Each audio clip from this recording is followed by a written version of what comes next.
जनन वैसा जनन जिसके अंदर दो लिंगों की आवश्यकता पड़े। दो लिंग की आवश्यकता पड़े उसको लैंगिक जनन। अब लैंगिक जनन के अंदर एक नर होगा, एक मादा होगा। लैंगिक जनन में बिना नर और मादा का प्रजनन नहीं होता है। ओके, तो अब लैंगिक जनन पौधों में भी होता है और जंतुओं में भी होता है। तो पहले अपन लोग क्या पढ़ेंगे? पौधा में। सर पौधा में नर और मादा होता है क्या? हाँ जी होता है। आइए देखते हैं। जैसे कि आपके इस फोटोग्राफ में आप देख पाएंगे, फोकस करेंगे कैमरा मैन, कि ये फ्लावर हो गया। फ्लावर के अंदर आप ध्यान से देखेंगे तो बीच में कुछ पार्ट होता है ऐसा बड़ा खूबसूरत सा, और किनारे किनारे एक ऐसा दानेदार कुछ गेहूं के साइकिल खुला रहता है। देखा है? अगर आप ध्यान से देखेंगे, मैं कुछ और फोटोग्राफ दिखाने के, बड़ा खूबसूरत फूल का फोटो है यहाँ पे। ये देखेंगे, इसको पेटल्स कहते हैं, हम आज अभी पढ़ाएंगे। इसके बीच में सेंटर में एक एक अलग सा संरचना होता है, और किनारे किनारे ढूंढा में गेहूं के आकार का कुछ लगा रहता है। ठीक है, जैसा इस फोटोग्राफ में देख सकते हैं। अब यहां आ जाते हैं, तो इसमें नर, फूल के अंदर नर और मादा दोनों होता है। फूल के अंदर नर और मादा, लड़का लड़की, यस, मेल फीमेल दोनों होता है। आइए देखते हैं। सबसे पहले कि जो फूल होता है, इसके नीचे ग्रीन वाला पार्ट को हम कहते हैं बाह्य दल। क्या कहते हैं बाबू? बाह्य दल या सेपल। किनारे ग्रीन कलर का जो फैलता है, उसके ऊपर जो रेड कलर, येलो कलर या कलरफुल होता है, जिसको हम दल पुंज कहते हैं। एक को दल कहते हैं, बाकी को दलपुंज कहते हैं। इंग्लिश में पेटल्स कहते हैं। इंग्लिश में तो ये जो कलरफुल पार्ट है, इसको हम कहते हैं इंग्लिश में पेटल्स, और हिंदी में क्या कहते हैं? दल पुंज। ठीक है ना सर जी? इस फ्लावर में इन दोनों का काम क्या होता है बता दे। बाह्य दल का काम होता है सेपल को, ये पेटल जो होता है दल को सपोर्ट करना, और कुछ नहीं। और सर ये कलरफुल जो होता है उसका क्या काम होता है? उसका काम होता है खूबसूरती बिखेरना। खूबसूरती की क्या जरूरत है? दूसरे को अट्रैक्ट करना। अट्रैक्ट करना, यस, ताकि जो इंसेक्ट्स, कीड़े और हम इंसान इसके पास जा सके। फूल को हमारी जरूरत है क्या? यस, कीड़े इसके पास आए, ये चाहता है कि मेरे फूलों के कीड़े बैठे। क्यों? जानते हैं आगे। ओके, अब इसके अंदर दो और पार्ट होते हैं। एक सेंटर में जो होता है बड़ा खूबसूरत सा डिजाइनदार, इसको कहते हैं स्त्री केसर। आपको मालूम है ना, मेल फीमेल में खूबसूरत कौन होता है? फीमेल। तो जो खूबसूरत सा होता है, बिल्कुल यहाँ पे सेंटर में बिल्कुल देखेंगे एक मटका जैसा होगा, और ऊपर ऐसे पतला सा होगा खूबसूरत सा, दिस इज फीमेल। और जो बदसूरत शक्ल सा होगा, बस ऐसे खड़ा हो जाता है, दैट इज मेल। अपन लोग है तो साइड में आप देखेंगे एक डंडा लगा और एक ऐसा गेहूं जैसा बन गया, मेल है। तो फूल के अंदर इस पत्ती के अलावा जो खूबसूरत सेंटर में डिजाइन होगा, दैट इज फीमेल, और किनारे जो लगा होगा मेल। आप सरसों का खेत देखने में गए होंगे, तो सरसों के सबसे ऊपरी भाग में सिर्फ फीमेल, मेल होता है। जो आप चलते हैं आपके बालों में जो कपड़ों में लग जाता है। बराबर, हम आगे आगे अभी धीरे धीरे बताते हैं। ओके, अब एक बात समझ गए ना, स्त्री केसर और पुंकेसर। पुंकेसर, ये जो मेल वाला पार्ट है, इसको क्या कहते हैं बाबू? पुंकेसर। पू से पुलिंग और पू से पुंकेसर, जिसका इंग्लिश नाम स्टामेन होता है। और जो फीमेल पार्ट होता है उसको कहते हैं स्त्री केसर, अर्थात पिस्टल। ठीक है, स्त्री केसर और पुंकेसर। स्त्री केसर फूल के नर भाग को कहते हैं, और पुंकेसर फूल के मेल भाग को, पुरुष भाग को कहते हैं। आइए एक एक करके जानते हैं। जैसे कि इस डायग्राम में आप देख सकते हैं, ये क्या चीज है बाबू? पुंकेसर है। ओके, इस पुंकेसर का जो डंडा होता है, इसको तंतु कहते हैं, इंग्लिश में फिलामेंट कहते हैं, जिसका काम कुछ नहीं होता है, इसको खड़ा कर देते हैं। ओके, अब इसके ऊपर जो कोष होता है उसको पराग कोष कहते हैं। जैसा कि आप इंसानों के अंदर पढ़ेंगे तो वृषण कोष होता है, वैसे इसके अंदर पराग कोष होता है। चलिए, ये सब पराग कोष का क्या काम है आगे देखते हैं। जब आप पराग कोष को कट करेंगे,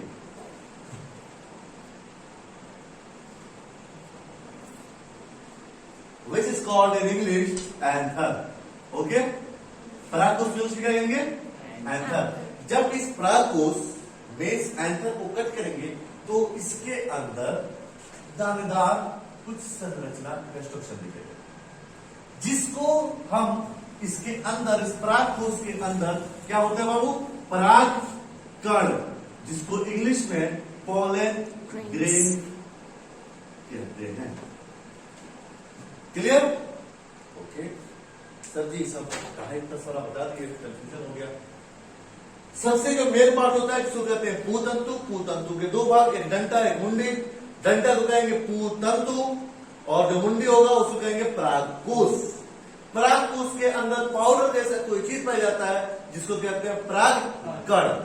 जब आप सरसों के खेतों में चलते हैं, आपके पैरों में पीला पीला जो दानेदार संरचना लग जाता है, वो आपका परागकण है। सर परागकण के बारे में क्या पूछेगा एग्जाम में? जी, पूछा जाएगा नर पौधों के अंदर नर जनन कोशिका किसे कहते हैं? दैट इज परागकण। नर जनन अंग किसे कहते हैं?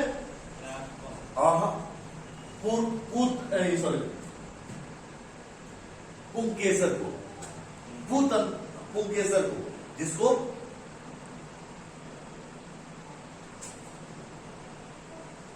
पुंकेसर स्टामेन पुंकेसर को, इस पूरे को हम नर जनन अंग कहते हैं। पुष्प का नर जनन अंग कौन सा हो गया? पुंकेसर। जिसमें नर जनन कोशिका किसे कहेंगे?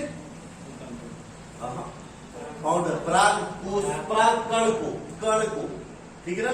इसके अंदर से जो दाना निकलता है उसको परागकण को कहते हैं। यही नर जनन कोशिका है। बस इस कोशिका को उठाओ और मादा जनन अंग में डाल दो, काम बन गया, निषेचन हो जाएगा, बच्चा हो जाएगा। फूल का बच्चा होगा, जरा देखते हैं, फूल का बच्चा होगा, फूल का बच्चा होगा, कैसे होगा आगे देखते हैं। तो ये क्या चाहिए सर? आप जाफरान के नाम सुने, केसर? अरे बोलो जुबा केसरी, सुना है ना? तो ये जो केसर होता है ना, वो नर जनन अंग होता है जी। जाफरान के फूल से इस फिलामेंट को, ये पूरा को तोड़ लिया जाता है, जो कि बहुत कम रेयर केस में निकलता है। अब फूल के अंदर से सिर्फ इसको तोड़ना होता है, जो कि बहुत कम मिलता है, इसलिए कॉस्टली होता है। ये बहुत ही फायदेमंद होता है, बहुत ही ज्यादा। इसमें काफी एनर्जी और एंड गर्मी मिलती है। अगर सर्दियों के दिनों में आप दूध के अंदर दो सिर्फ इस पुंकेसर को डाल के पिएंगे, आपको बहुत ज्यादा बेनिफिट मिलेगा। क्या बेनिफिट मिलेगा? आउट ऑफ क्लास बताइए। और ये स्पेशली बहुत बेनिफिशियल होता है फॉर प्रेग्नेंट वीमेन।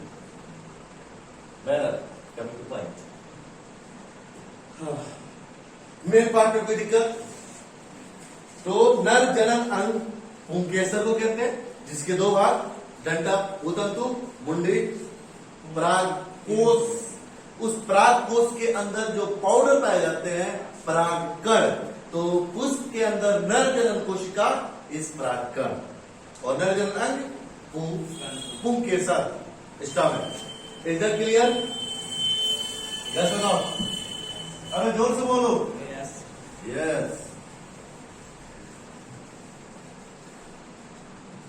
आ जाते हैं फीमेल पार्ट पे। ये रहा फीमेल पार्ट, इस फोटो में दिख नहीं रहा, येलो येलो ज्यादा हो गया। इस पार्ट में देखते हैं। तो इस पार्ट के सेंटर में जो है, ठीक है ना, वो क्या है हमारा? Female part. इसको अगर मैं बड़ा करता हूं, आइए इस फोटो में देखते हैं।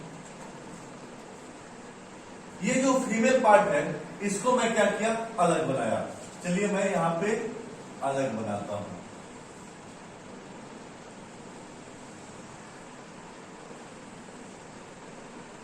देखो कुदरत ने इसकी भी डिजाइनिंग बड़ा खूबसूरती से दी है। कुदरत ने फीमेल को हमेशा से बड़ा खूबसूरत बनाया है। इस पार्ट को कहते हैं स्त्री केसर। ठीक है, मैंने सेंटर वाला भाग को बाहर निकाल दिया, यहां पे जैसा कि देख सकते हैं, ठीक है ना। ओके, स्त्री केसर यानी कि पिस्टिल, इसके 3 भाग होते हैं। सबसे अपर लेयर को कहते हैं वर्तिकाग्र। क्या कहते हैं बाबू? वर्तिकाग्र। इंग्लिश में कहते हैं स्टिग्मा। बीच वाला जो सेक्शन होता है इसको कहते हैं वर्तिका, इंग्लिश में कहते हैं स्टाइल। Yes, okay. सबसे जो नीचे वाला जो भाग होता है इसको कहते हैं अंडाशय, मीन्स ओवेरी। सर ये ओवेरी तो मतलब कि हम इंसानों में पड़े अंडाशय? जी हाँ, फीमेल के अंदर भी होता है। अब आइए इसके फंक्शन देखते हैं। स्त्री भाग को हम स्त्री केसर कहते हैं, जिसके 3 भाग होते हैं। सबसे ऊपरी भाग को वर्तिकाग्र, वर्तिका, अंडाशय। इंग्लिश में क्या है? तो स्टिग्मा, स्टाइल एंड ओवेरी। सभी काम क्या होता है बताते हैं। इस डायग्राम पे बात करें तो हमारा परागकण को जाना होता है स्त्री केसर के वर्तिकाग्र पे। अच्छा, नेचर का एक और कॉल देखिए, हमेशा से मेल को फीमेल के पास जाना है। फीमेल को एक अलग रेपुटेशन मिला है, उसको नहीं जाने की जरूरत है, तुम आओ, है ना, और आना पड़ेगा। तो यहां पे होता क्या कि यहां का, एक मिनट, ये तो बहुत बड़ी लड़की है, ये छोटा है सर जी, इसके परागकण को पहुंचना है इसके ऊपर, है ना, ये पहुंचेगा कैसे? हाँ जी, राइट। यहां से परागकण से, परागकूज से परागकण को कहां पहुंचना है? स्त्री के मुंडी पे, वर्तिकाग्र पे। ये पहुंचेगा कैसे? कोई कीड़ा आ जाए, वेरी गुड। अभी जो वर्तिकाग्र होता है ना, उसके ऊपर एक जेली लाइक स्ट्रक्चर होता है, गीला सा, जो कि मीठा होता है और उसी में खुशबू होती है। तो कीड़े जो अट्रैक्ट होते हैं और जो जूस पीने आते हैं, इसी का जूस पीने आते हैं। वो जूस का कोई काम नहीं होता, वो कीड़ा के लिए रखा है ताकि तुम आओ कीड़ा, इसमें जब बैठोगे तो तुम्हारा पैर इस पर टच करेगा और यहाँ से हिलेगा, उसके पैर में लगेगा। फिर जब वो कीड़ा यहाँ से जब आगे उड़ेगा, उसका पैर इसमें टच होगा और ये पार्ट इसमें टच हो जाएगा। उसकी खूबसूरतियों को देख के कीड़ा और इंसान उसके पास जाए, उसके बदन से टकराए और ये टूट कर उस पर जाए। ठीक है सर जी, इससे क्या होगा? ध्यान देते जाइए। अब परागकण पहुंचता है स्त्री केसर के ऊपर। अब हम निषेचन पढ़ने जा रहे हैं। निषेचन किसे कहते हैं? नर युग मतलब नर जनन कोशिका क्या था? परागकण। ओके, और मादा जनन कोशिका क्या है? अंडा। इस अंडाशय के अंदर होता है अंडा। ठीक है, एक फूल के मादा अंडाशय में कितने अंडे होते हैं? 8। कितने अंडे? 8। एक इंसान के मादा के अंदर कितने अंडे? मादा में अंडे, इंसान में अंडा होता है? यस, होता है। हम पढ़ेंगे नेक्स्ट क्लास में। तो एक इंसान, एक लड़की जब पैदा होती है मां के पेट से, तब उसके अंडाशय में 3000 से 4000, यस 3000 to 4000 एग होते हैं। ओके, लेकिन जब वो मैच्योर होती है, किशोरावस्था में आती है, उस वक्त तक उसके अंडे जब बड़े होते हैं तो सिर्फ 300 से 400 अंडे बचते हैं। 300 से 400। इट मीन्स कि एक मादा से, इंसान से 300 से 400 बच्चे पैदा किया जा सकता है। सर ये क्या बोलते हैं? ऐसा हो सकता है? यस, इसका मतलब यही हुआ, जितना अंडा उतना बच्चा। तो सर यानी एक औरत 300-400 बच्चे दे सकती है? नहीं। तो सर आप कह रहे हैं कि हो भी सकता है, नहीं भी, तो बड़ा कंट्राडिक्टरी हो गया। जानेंगे अगले एपिसोड में, अगले वीडियो में आपको ये जवाब मिलेगा कि ऐसा क्यों होता है, कैसे होता है, वो हम बाद में जानेंगे। पर हम यहां रुक करते हैं। तो एक पुष्प के अंडाशय में कितना अंडा? 8 अंडा। ओके, तो निषेचन क्या होता है? नर या मतलब इंसानों के अंदर या पौधों के अंदर निषेचन का मतलब होता है नर जनन कोशिका का मादा जनन कोशिका से मिलकर के भ्रूण बनाना। मतलब एक नया बच्चा उत्पन्न करना, यही निषेचन कहलाता है। एक्चुअली में नर और मादा जनन कोशिका के मिलने की प्रक्रिया को निषेचन मीन्स फर्टिलाइजेशन कहते हैं। The process of mating of male gametes and female gametes is called fertilization। नर जनन कोशिका और मादा जनन कोशिका या नर जनन युग्मक और मादा जनन युग्मक के मिलने की प्रक्रिया को निषेचन कहते हैं। सर जी तो ये मिलता है क्या? जी हाँ, इसीलिए तो पहुंचा वर्तिकाग्र पे, परागकण पहुंच गया नर जनन कोशिका वर्तिकाग्र पे, लेकिन यहां से काम नहीं चलेगा, उसको कहां आना पड़ेगा? अंडा तक। यहां भी कौन ट्रेवल कर रहा है? नर। मादा जगह पे वही आता है, सारा मेहनत नर को, मादा का काम सिर्फ खूबसूरत बन जाना और अट्रैक्ट करना। बुलाती है मगर वेरी गुड, लेकिन जाना पड़ेगा, जाना पड़ता है और पड़ेगा। आप चाहे जितना बार बोलो जाने का नहीं, लेकिन जाना पड़ेगा, ठीक है ना? आपकी भी जब शादी होती है ना, तो आप ही को जाना पड़ता है ले जाने के लिए, ऐसे वो भी नहीं आती। तो कुदरत ने फीमेल की एक अलग इज्जत बना के दी है, हमें जाना है, उनको नहीं आना है। Okay, so coming two point, तो हमारा जो नर जनन कोशिका वर्तिकाग्र पे पहुंच गया, अभी सफर बाकी है मेरे भाइयों। यहां से या फिर वर्तिकाग्र से नीचे आएगा, वर्तिका में, वर्तिका से होते हुए पहुंचता है कहां पे? अंडाशय के अंडा तक। ओके, तो जब ये सफर करता है ना, तो एक ट्यूब बनने लगता है जिसको पॉलन ट्यूब कहते हैं। याद रखिए, मैं थोड़ा सा लेवल आपको अप कर रहा हूं, ठीक है ना? थोड़ा सा अप करूंगा। किस सजीव में दोहरा परिसंचरण होता है? इंसानों के अंदर, जंतुओं के अंदर ना सिंगल निषेचन होता है, यानी एक नर जनन कोशिका एक अंडा से मिलता है, जो कि हम अगले वीडियो में देखेंगे, उसे सिंगल निषेचन कहते हैं। लेकिन पौधों के अंदर डबल निषेचन होता है, डबल निषेचन। यस, 2 नर जनन कोशिका पहुंचते हैं और 2 अंडा को निषेचित करते हैं, 6 अंडा ऐसे ही खत्म हो जाता है। कैसे होता है? अगर आपकी इजाजत हो तो मैं एक वीडियो के थ्रू दिखाने की कोशिश करो।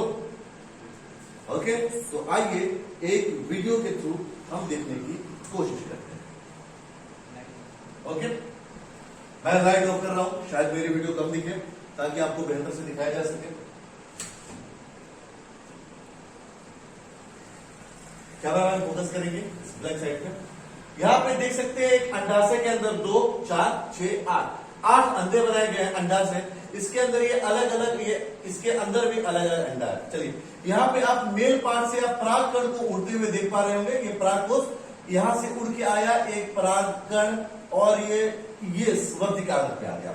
वर्तिकाग्र पे आने के बाद से ये अंदर होल करता है, वर्तिका होते हुए देखेंगे 2 अलग अलग कोशिका जा रहा है, किंतु वहां पे परागकण जा रहा है और भी परागकण आते हैं। जो पहले 2 पहुंचता है, यहाँ पे 3 अंडा, यहाँ पे 3 अंडा, 6 और 2 अंडा इसके अंदर। तो एक परागकण यहाँ पे आगे निषेचित किया, दूसरा यहाँ पे किया। इट मीन्स कि 2 परागकण 2 अंडा को निषेचित करता है, इसलिए पुष्प के अंदर दोहरा निषेचन होता है।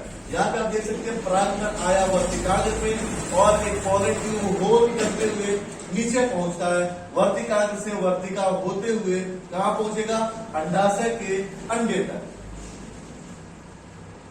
ये इनका पूरे फुल डे का एक सफर होता है, जो होल करते जाता है, नीचे नीचे नीचे नीचे पहुंचते जाता है। इस बीच में जो मेल गैमेट होता है वो भी विभाजन करने लग जाता है, 1 से 2 हो जाता है, 2 से 4 होता है, ऊपर से भी आते रहता है, और ये आते आते आते अंडाशय तक पहुंचता है और अंडाशय से जाकर के उसके 2 अंडा को निषेचित कर देता है। कितने नर जनन कोशिका आता है? 2, है ना? और कितने अंडा को निषेचित करेगा? 2। सर 2 अंडा निषेचित करने की क्या जरूरत है? यहाँ पे 1, 2, 3, 4, 5, 6, 7, 8 है, और उस 8 के अंदर 8 अंडा से और एक अंडाशय में 8 अंडा किसी अंडाशय में जाएगा और वहां से 2 अंडा को वो निषेचित कर देता है। तो एक जो निषेचित होता है वो इसके डीएनए को होल्ड करता है और दूसरा उसके पोषक पदार्थ को रखता है। सर ये क्या बोल दिए, डीएनए और पोषक पदार्थ। इस मेल और फीमेल का जो टोटल कैरेक्टर्स होता है वो साइड में डीएनए के रूप में कन्वर्ट हो जाता है और दूसरा उसका मेन बीज के रूप में हो जाता है। सर जी समझ में नहीं आया क्या कह दिए? मैं इस वीडियो को पॉज करता हूं और मैं समझाने की कोशिश करता हूं। आप देखेंगे किसी भी बीज के अंदर अगर ध्यान देंगे, जैसे मान लेते हैं एक चावल का बीज है, ठीक है बाबू, तो देखेंगे कि चावल कुछ ऐसे रहता है और यहाँ पे ऊपर ऐसे साइड में कुछ अलग रहता है। देखा ऐसा दिया है, चावल का एक कॉर्नर कुछ अलग अलग का होगा, ये हर बीज में ऐसा होता है। तो ये जो अपर का जो पार्ट होता है ना, अभी हमें नाम से मतलब नहीं है, यह इसके डीएनए को कंट्रोल करता है, इसके जीन को रखता है।